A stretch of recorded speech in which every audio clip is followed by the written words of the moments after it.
Finalizers.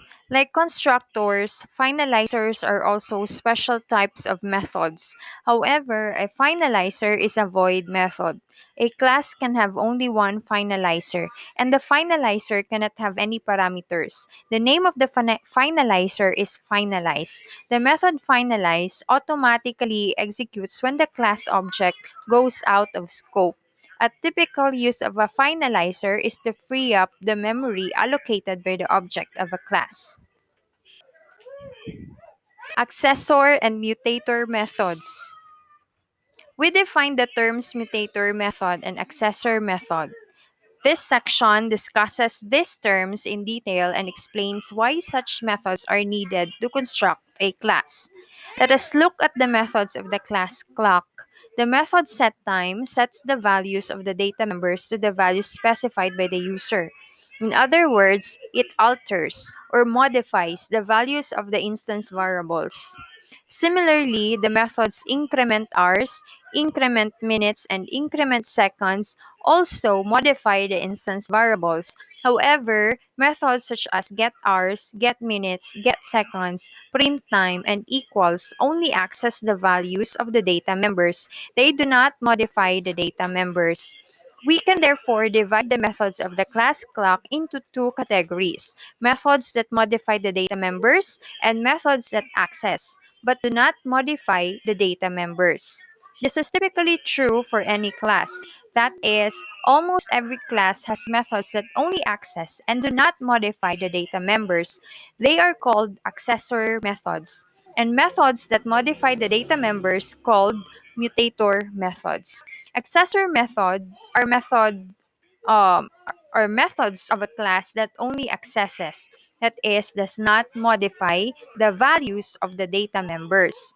Mutator methods are methods of a class that modifies the values of one or more data members.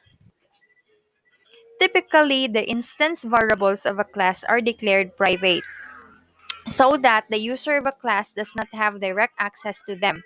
In general, every class has a set of accessor methods to work with the instance variables. If the data members need to be modified, then the class also has a set of mutator methods. Conventionally, mutator methods begin with the word set, and accessor methods begin with the word get. You might wonder why we need both mutator and accessor methods when we can simply make the instance variables public. However, look closely, for example, at the mutator method setTime of the class clock. Before setting the time, it validates the time. On the other hand, if the instance variables are all public, then the user of the class can put any values in the instance variables. Similarly, the accessor methods only return the values of an instance variables. That is, they do not modify the values. A well-designed class uses private instance variables, accessor methods, and if needed, mutator methods to implement the object-oriented design principle of encapsulation. Example 8-7 further illustrates how classes are designed and implemented. The class person that we create in this example is very useful. We will use this class in subsequent discussions. Example 8-7.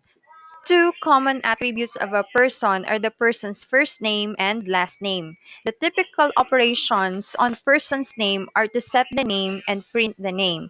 The following statements define a class with these properties. See figure 8-17.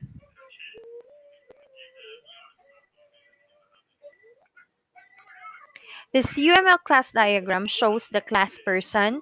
It has two instance variables: first name of type string, last name of type string, and it has the following operations or methods. Two constructors, one person, one default constructor without parameter, another constructor person with two parameters of type string, then one method toString, one method setName, another method getFirstName, and another method getLastName. Which of these methods are accessors? and which of these methods are mutators?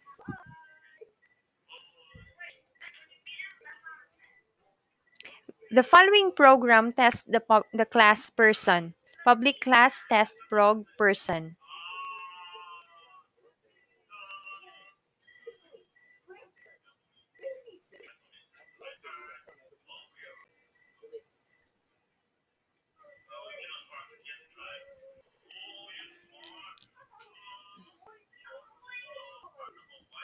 Reference this. In this discussion, we define the class clock. Suppose that my clock is a reference variable of type clock. Suppose that the object my clock has been created. Consider the following statements. My clock that set time 5:6:59. My clock that increments seconds. The statement in line 1 uses the method setTime to set the instance variables r, min, and sec of the object myClock to 5, 6, and 59 respectively.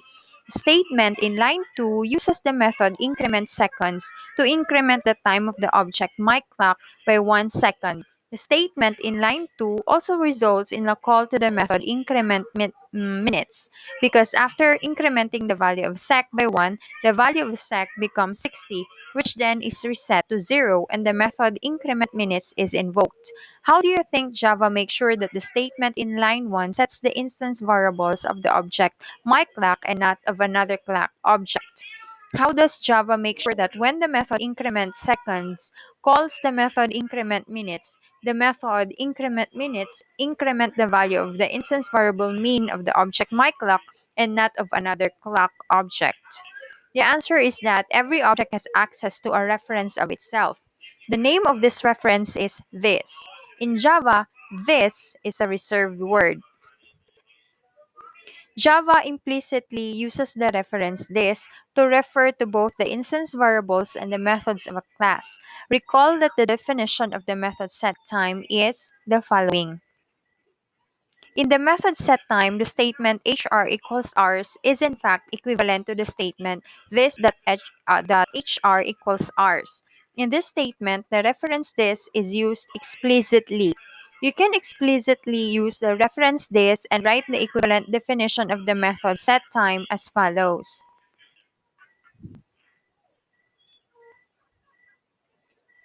Notice the this keyword in this example.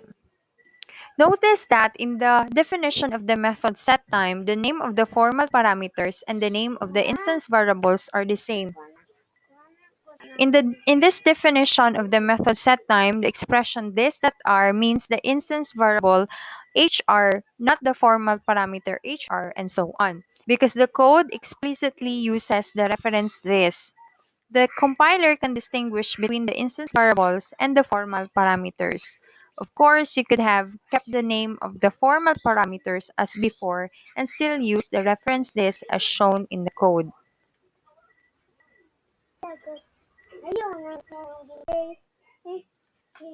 Similarly, explicitly using the reference this, you can write the definition of the method increment_seconds as follows.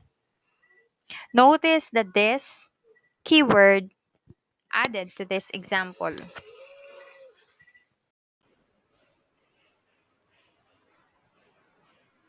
Abstract data types.